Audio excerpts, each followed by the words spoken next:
Welcome to Pleasurology Island. I'm Free Thought Steve. I'm a student of psychology. I have 2 degrees in psychology. I taught psychology at our community college for many years, and I taught relaxation as well. And I'd like to bring my experience of psychology and relaxation to people who are in the process of leaving behind a Christian upbringing, as I had to do myself when I was about 16 and 17. I began to, for the first time, question the fundamental Christianity, the fundamentalist Christianity that I'd been brought up in by my father, who was a fundamentalist evangelical preacher. He wasn't real fanatical. He was Presbyterian, but he was conservative Presbyterian. He was a biblical literalist, more or less, but he wasn't unintelligent, but he just didn't have much ability to think for himself. And that's where he and I differ.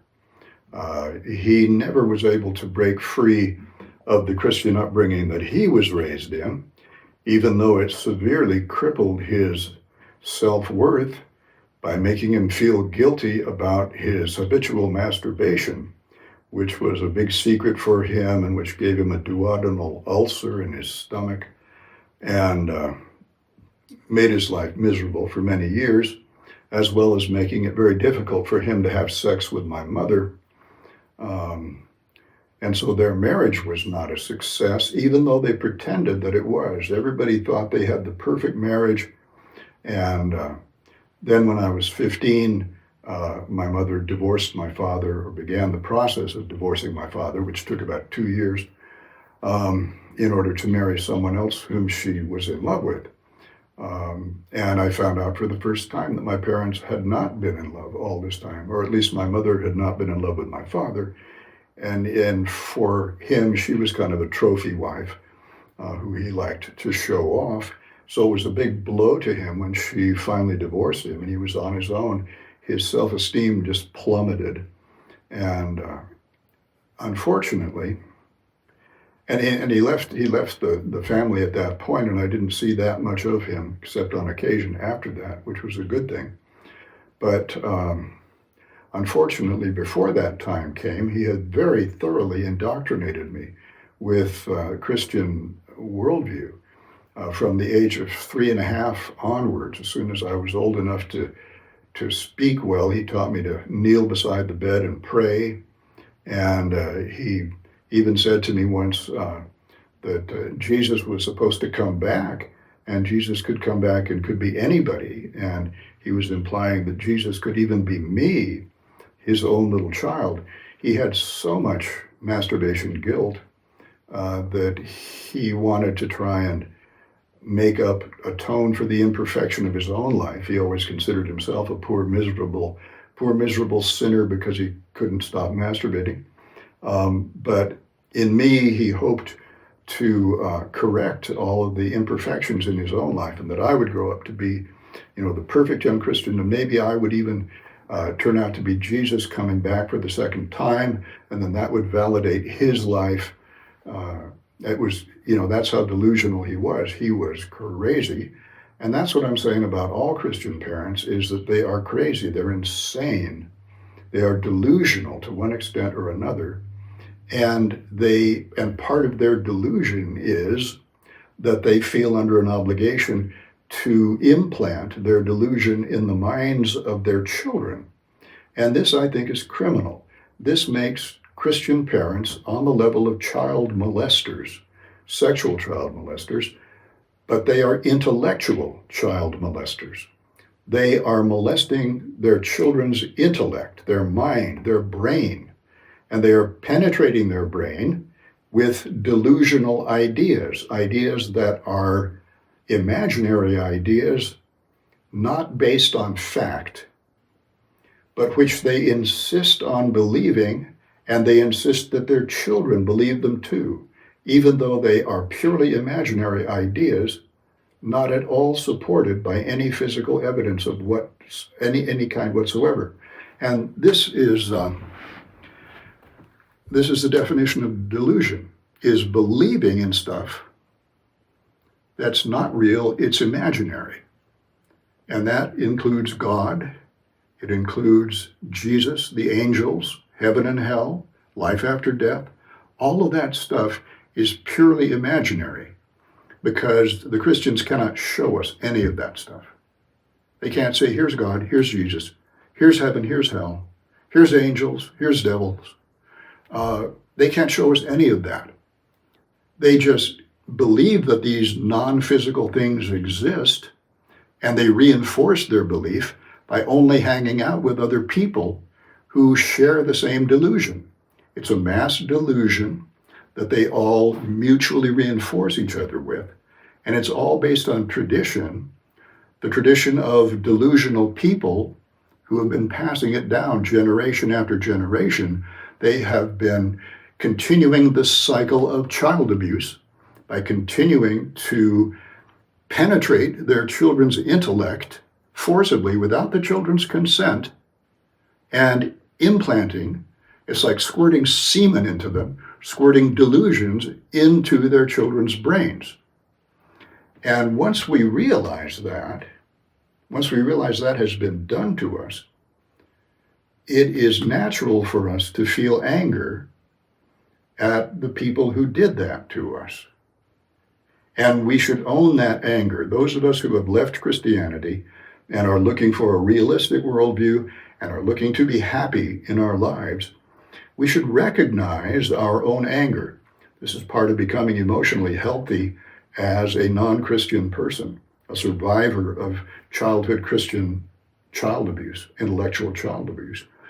To be a survivor is to recognize our anger, because from our anger at those people, we gain the power to not be afraid of them. If we're still afraid to get angry at them, then we're not really free of them. We have to be able to say, yes, I do hate them for what they did to us. My father was a loving person, but nevertheless, he fucked me over intellectually and emotionally with his delusion. And I hate the fact that he did that, and I still feel anger at him for having done that, even though he's been dead for 30 years. Doesn't matter, I'm still angry about it. And I need to own that anger, I need to express that anger. I don't want to feel guilty about it. Christians would like to make you feel guilty about ever feeling angry about anything. Oh, it's a sin to get angry about anything. Well, bullshit. If somebody has hurt you, has harmed you, and done something that has made your life worse, that didn't have to be done, you have the right to be angry at them. If you've been abused sexually as a child, you would have the right to be angry at your abuser and to confront them and to say, you're a piece of shit for having done that to me. Now, there's no point confronting these fucking Christians and telling them they're a piece of shit for having done that. We need to form sort of small therapeutic groups where we can express to the other members of the group who feel the same way, express the anger that we feel at the people who fucked our heads over. Those people are fuckheads, okay? The people who did that to us, their heads were fucked over by their parents, and so they have fucked over their own children's heads. So they are fuckheads who have fucked us over, and we have the right to be angry at the fact that they did that, even though they were so stupid they thought they were doing the right thing, because they were so deeply embedded in delusion. But we have the right to be angry about it and to feel proud of the fact that we no longer will submit to their delusion. Because what religion is a totalitarian system based on forcing people to believe that the imaginary is real. This is mandatory delusion. It's not optional. If you're going to be a morally good person, you have to sincerely believe that the imaginary is real. You have to be a committed delusional in order to be a member in good standing of the religious community. And of course, as the humanist psychologist Abraham Maslow pointed out, belongingness is one of our primary emotional needs. We all need to belong to some kind of a family, some kind of a community, to not feel like we're totally alone in the world. And so that's one of the hard things about leaving religion, is to leave behind the family and the religious community that you grew up in and that we feel safe in. And to leave that behind and say, no, I'm sorry, I'm not willing to trade my intellectual independence, my right to think for myself and believe for myself what I feel is real and true.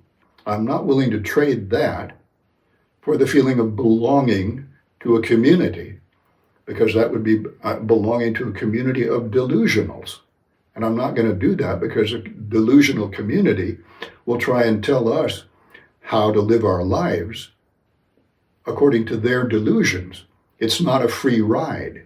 You exchange something. Now, religion is basically a stress reduction device, an emotional mood management device. And that's why people love religion, is that when they believe in these delusions, that allows them to feel safe and protected. They believe they've got a magical protector. They believe that when they die, they're not going to die. They're going to go to heaven, except half the time they're afraid they're going to go to hell because they're not good enough. And so it creates anxiety as well as relaxation. Now, as a realist, I believe it's very important for us to learn how to relax without engaging in or indulging in delusions. We need to be able to relax and look at life as it is, and look at each other, and look at other human beings and say, okay, I can relax in this situation. I don't have to be scared. I can relax and I can enjoy my life, and I can make my own decisions and decide for myself what is going to make me happy in life, and not let somebody else tell me what's going to make me happy, because somebody else is not inside my own consciousness.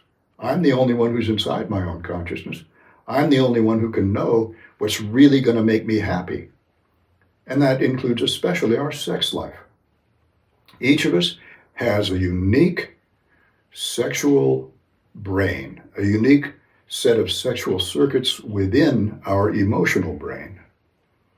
And those sexual circuits tell us who it is that we're attracted to and who we're not attracted to. And we should listen to those circuits in our emotional brain, because they have developed the way that they have developed. And the only way that we're going to have sexual satisfaction is by interacting with someone who is truly sexy to us, not someone that supposedly some book tells us that we have to be attracted to, that we have to be attracted to someone of the opposite sex. We feel for ourselves by listening to our own emotional brain and our own sexual arousal system. We feel who it is that we're genuinely attracted to, and that's who we should want to be in relationships with and would want to engage in sexual play with, sexual activity with. And we should decide for ourselves who it is that we want to interact with, and we should be intelligent enough to make safe, responsible decisions. We shouldn't be going around just having sex with any available sex partner simply because they're available. That's what Abraham Maslow, the humanistic psychologist, would call deprivation motivation. When we don't have enough sexual satisfaction and we're looking for someone, and we'll take anyone who comes along. That's a dangerous thing to do with the epidemic of STDs that's around. And we also want to make sure that if we're having sexual activity, we're using contraception so that we're not accidentally creating another human life. Creating a human life is a very, very, it's a decision that involves a hell of a lot of responsibility to create another human life. And it shouldn't be done by accident. But anyway,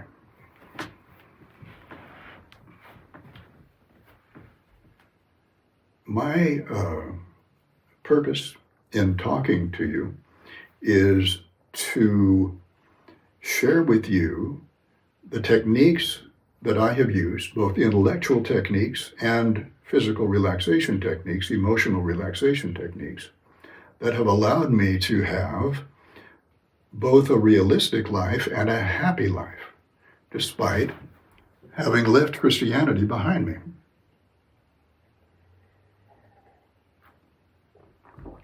Because it turns out, and it was good that I was in psychology and I understood this, it turns out that there's a lot more to leaving a religion behind than replacing a set of delusional ideas with a set of realistic ideas.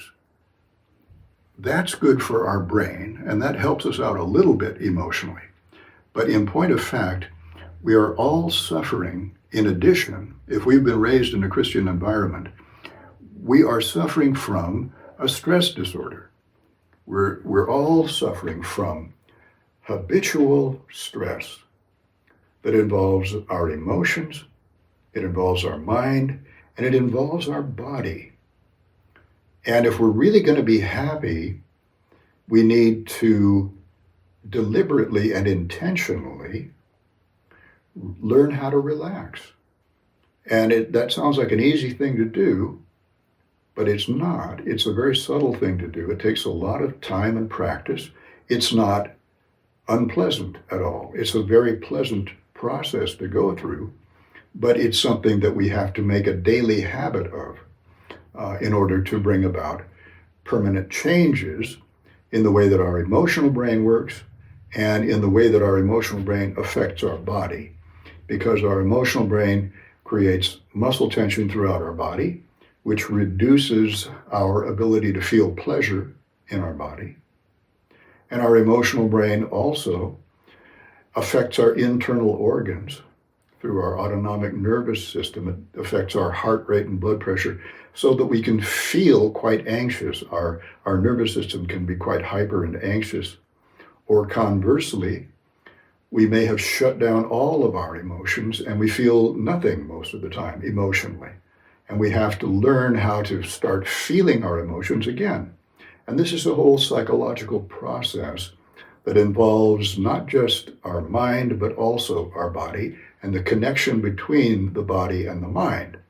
And so I call this body-mind pleasure science.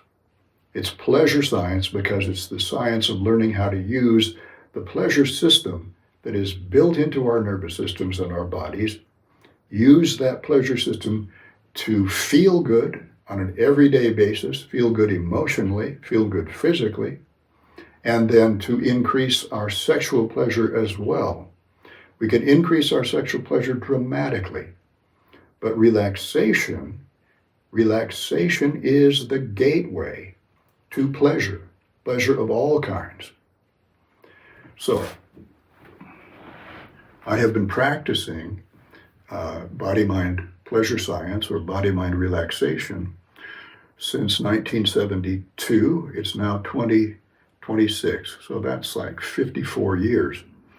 And about 3 years into that 54 years of relaxation, I learned how to do super euphoric sex. Super euphoric sex meaning how to fill my entire consciousness with sexual bliss and then trigger an orgasm.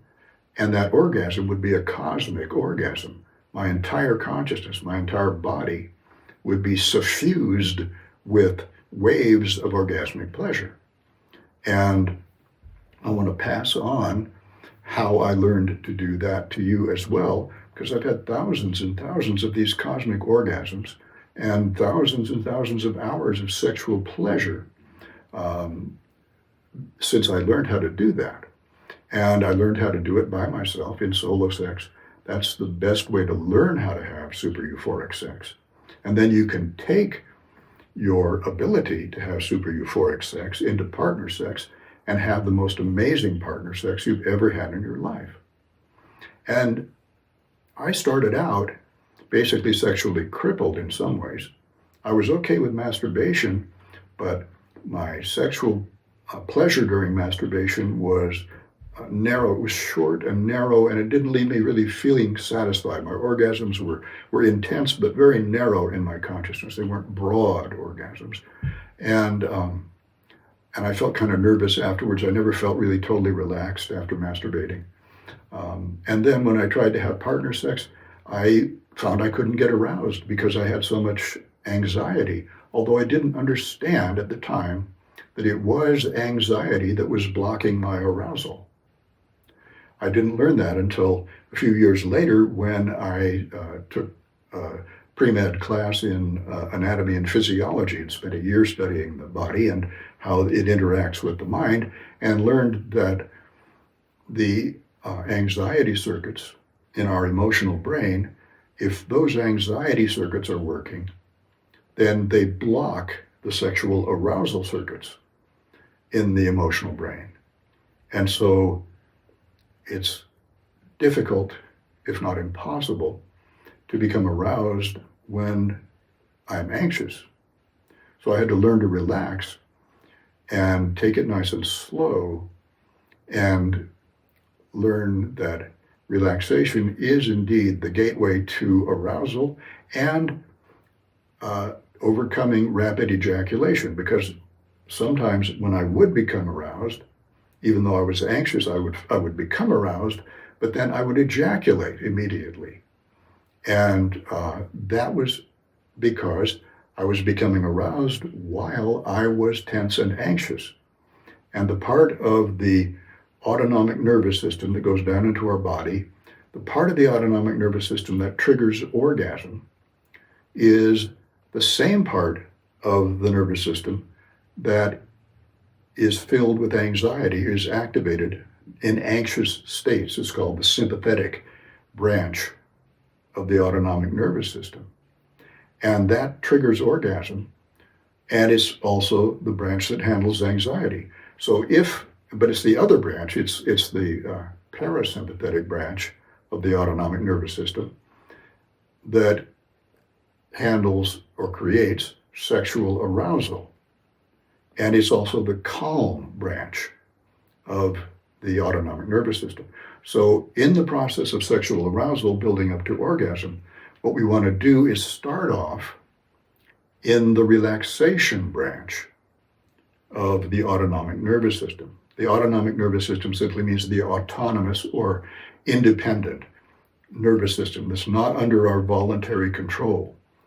And that's why we can't just voluntarily tell ourselves, I want to get an erection, and think about it and make it happen. Not like I can say, I'm going to close my hand, I'm going to open my hand. That's a totally different, that's the voluntary nervous system, not the autonomous, independent nervous system. Our sexual organs, sexual arousal in both men and women, is controlled by this autonomous branch. And what is it that controls the autonomous branch of the nervous system? The emotional brain. The same part of the brain that gives us all of our emotional feelings controls the part of our nervous system that creates sexual arousal and eventually orgasm. So sexual arousal and orgasm are emotional responses. Opening and closing my hand, that's a physical response. That's different. Sexual arousal is an emotional response.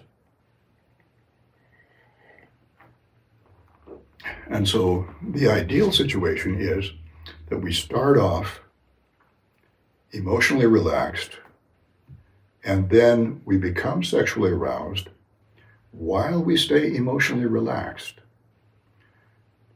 Some people think that's a contradiction. Some people think, I have to be excited, emotionally excited in order to become emotionally aroused. But that's not the case. Of course, emotional arousal is a kind of emotional excitement, but it's a different kind of emotional excitement from anxious emotional excitement, urgent emotional excitement. And we can be completely calm emotionally, but then we think about something truly sexy for our own emotional brain, something that our emotional brain finds truly sexy. We look at something that is truly sexy. We interact with a partner who is truly sexy. But we start that interaction nice and relaxed, nice and calm. And then we'll feel a spontaneous surge of emotional arousal being released by our emotional brain. And we'll feel that surge come into consciousness. And what we can do at that point is continue to remain relaxed. And we can stop whatever it is that's turning us on. We may be giving ourselves physical pleasure, or we may be interacting with partner sex and having physical pleasure with the other person's body. And we will temporarily stop the movement and the physical pleasure as soon as we feel that surge of emotional energy rise up into our relaxed consciousness. And we let that surge of emotional arousal energy flow into our consciousness and expand as much as it wants. And we try to clear our mind of thoughts, keep our emotions nice and relaxed, and not give ourselves any further sexual arousal stimulation until that surge of sexual arousal energy has been processed by our consciousness, processed by our brain, and has dissipated, so that we can then begin sexual physical pleasure and emotional arousal stimulation nice and easy, nice and slow, and be aware of when that next surge of arousal happens and allow that arousal to expand in our consciousness and dissipate gradually without triggering orgasm. Because what happens when we're tense and anxious, first of all, it's harder to get turned on when we're tense. It's harder for the sexual arousal circuits of our emotional brain to activate themselves when there's already all this anxiety occupying the circuits of the emotional brain. It's harder for the arousal to generate and break through. But when we finally think of something really sexy, or we have something really sexy going on, then that emotional energy bursts through the wall of anxiety, but it bursts into consciousness and explodes, and consciousness can't handle it. And our orgasm reflex is triggered immediately. And that's rapid ejaculation. And it's because the sexual arousal energy has had to break through anxiety. And because our body is tense and our mind is full of thoughts, that sexual energy, when it bursts through into consciousness, has no room to expand. So it bounces down like throwing a basketball at a backboard. It bounces right back, and it triggers the orgasm reflex, and the fun is over, if you happen to be a man particularly. So anyway, relaxation is the gateway to super euphoric sex. Once I teach you all the methods of physical and emotional and mental relaxation, then you'll learn how to have a relaxed consciousness in your sexual interactions, first by yourself and then with a partner. And you can learn to have amazing sex, wonderful sex. Because I went from being a total sexual flop to being a world-class lover, and certainly being a world-class masturbator.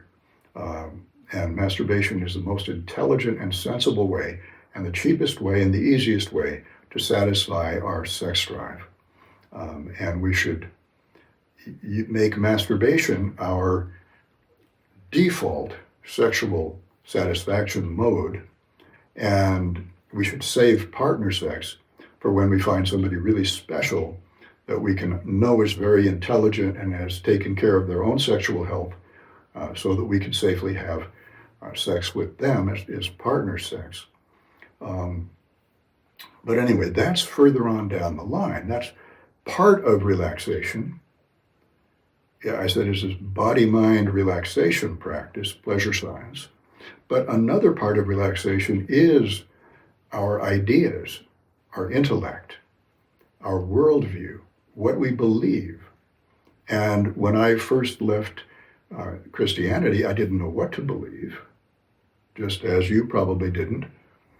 And I was going off to college at that time. And I confidently expected that somewhere in college, I would get a class that would tell me what to believe, what was true and what wasn't true, and what was good and bad to do morally, would help me to understand ethics, the right and wrong of things, particularly sexual ethics. And so, I hoped optimistically I would get that in college. But, I had many, many years of college at many, many different schools, and never once did I have a class that really addressed the issue of, is Christianity true or not? And if not, why not? And if Christianity isn't true, then what would be a true worldview instead? And if Christian ethics are not true, why aren't they true? And what would be good ethics instead of Christian ethics, particularly sexual ethics? So I went off to college to try and learn that. And I went to college for many, many years, many, many different institutions. But basically, I became a professional student. I had to think these things out for myself. And fortunately, unlike my father, I have a brain that's capable of thinking for itself. And I had the confidence that I would be able to think for myself and would be able to decide between sensible ideas and stupid ideas once I encountered them. And so that became a quest of mine for many years, from my early 20s onward, in fact, from my late teens onward. And I did finally come to some solid beliefs, both about a realistic worldview, about what it is realistic to believe in and what it isn't, and whether there's a God or not, and what should we believe about that. And I came to some firm conclusions about what it is morally right and wrong to do. And so I'll share those with you next time. And it's important for us to start off by getting cognitively clear about what we believe, intellectually clear about what we believe. And then we can continue on with our relaxation work, and our relaxation work will be working in harmony with our intellectual work and our philosophical ideas. So I'll talk to you about that next time. And by the way, before I forget, if you would like a detailed summary and outline of this talk that I've just given to you, go to the video description box below the video and click on the link there. That'll take you to a Google Documents page, and then you just look for File, and you go File Print, and it'll print out an AI-generated summary of this talk. All right, thanks very much for listening, and I hope to see you again next time.